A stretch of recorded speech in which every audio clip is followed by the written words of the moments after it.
Hello Kakikay, this is Kikay in the Philippines channel. For today's video is all about installation of vanity table.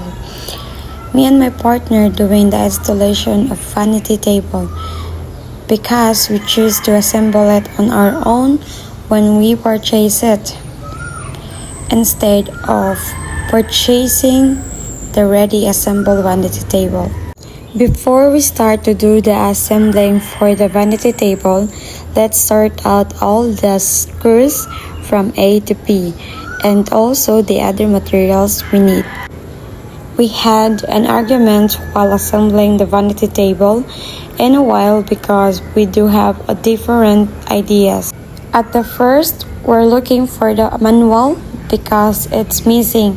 Then later on, we found it under the wooden table.